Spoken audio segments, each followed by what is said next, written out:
Happy Monday, everybody. Just coming on to do Mia's tag. Mia has a tag going on called Fall Back, and she would like us to choose an age that we would like to live for again for one day. Now, I had to think long and hard about this because it was 6 years ago last night that I left for Ethiopia, so part of me would like to relive one of the days I was in Ethiopia, but I believe this is for childhood. So I had to really think because my first thought was 4. And life was just so simple and easy when I was 4. My parents were still married. But then I really thought about fun, like when I really enjoyed things in my childhood. And I am going to choose the age of 7. And here's a photo of me at 7. It's the only one I could find. My mother still has most of our childhood photos and albums at her house, so I have a few, and this is actually one of my favorite photos of me, and this happens to be me when I'm 7. Look at all the missing teeth in that mouth. Why I chose 7 is for a variety of reasons. I was in 3rd grade. My 3rd grade teacher was my all-time favorite teacher. We found each other on Facebook, and I still just adore the woman. She's so lovely. And at 7, I had gained what I would call some freedom. My mom was a stay-at-home mom until I was 9. And by 7, I was riding a 2-wheeler bike. I was allowed to go to the corner store by myself. In Chicago, corner stores are a very big thing. And on our block, you had to walk to the end of the block, turn, and then cross the alley, and then it was on that other corner there. I didn't have to cross any streets. And the shop owner was Gert. I'm guessing it was short for Gertrude, and the shop was actually called Gert's. And I used to love to go there. If you lived in the neighborhood, you were allowed to go behind the counter and pick your candy for the penny candy. I mean, a dime could get you a whole bag of candy.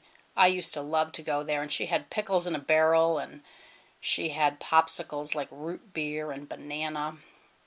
And then she sold like essentials like toilet paper and things like that, which we never bought from there, but I always thought it was amazing because she had this like metal clippy thing that she could reach up and grab things with, and I just found that so fascinating. Anyway, so I could go to the corner store, I could ride my bike around the block. My friend Donovan and I used to ride around the block, and so some of my original parameters had been lifted of only going to my side of the street. We lived directly across the street from a fabulous park, and at this age I was allowed to cross the street and go to the park.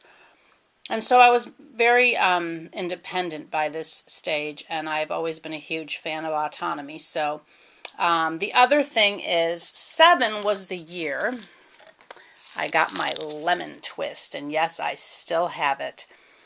Some of the things the girls in the neighborhood and I we used to have hula hoop contests. So in Chicago, and I'm guessing this is true of any city, your sidewalk blocks are like 5 feet, the little individual cement blocks. So we would stand in one, skip one, and then somebody would be in the next one, and we would see who could hula hoop the longest. And then several of us got lemon twists.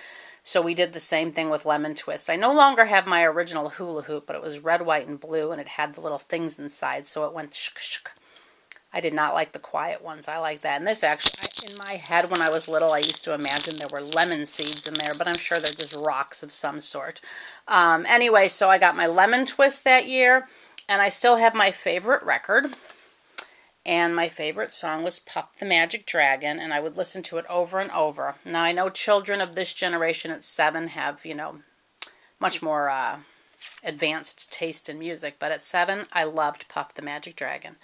And so, yeah, I just loved because I was much more independent. I was in school with my favorite teacher, and there were so many fun things to do. I could double dutch, I could jump rope, I could hula hoop. I mean, I was just able to do so many more things. Ride my bike and all that stuff. Hang upside down from the monkey bars. So that is why I'm choosing 7, and there I am again. And this is right after I turned 7 because my birthday is a month before Christmas. So that is me. And then I will quickly show you the babies because I have changed them out. I've got them dressed a little warmer. It's not horribly cold here, but it's very damp and rainy and just yucky out. So I've dressed them a bit warmer. Genevieve is wearing a pair of shoes from Shelley. I forgot to show the other day, Vijanier's shoes were also from Shelley the other day. So thank you, Shelley, for all your shoes. We are trying to wear them. And then up here is Malachi and Abigail are back together. I know the other day Zipporah was up there being his princess, but he and Abigail are very kindred spirits. And yes, I've taken him out of his overalls for a little bit because I'd actually ordered this outfit for Nikolai thinking he would fit into it. And no, it's way too small for him and it fits Malachi perfect, so I'm keeping it. And then there's Nikolai. I'm still waiting for the clothes I ordered for him. I still have not cut his hair anymore. I'm really liking his hair like that. I kind of always err on the side of leaving it long, and then if the person who adopts the baby wants to cut it, they can, but we'll see. I've got to wait for his other clothes to come, and then I'll know. And then Zipporah here. The always sleeping Zipporah. And her little feet have the zebras that are on her shirt. I've put this on Abigail before. And then Isabella, also the always sleeping Isabella. All right, everybody, I hope y'all have a happy Monday. Hugs, love, and blessings from all of us. And thank you, Mia. It was a very fun tag. It was a lot of fun to do. I will link Mia's channel below. Thank you so much, everybody. Bye.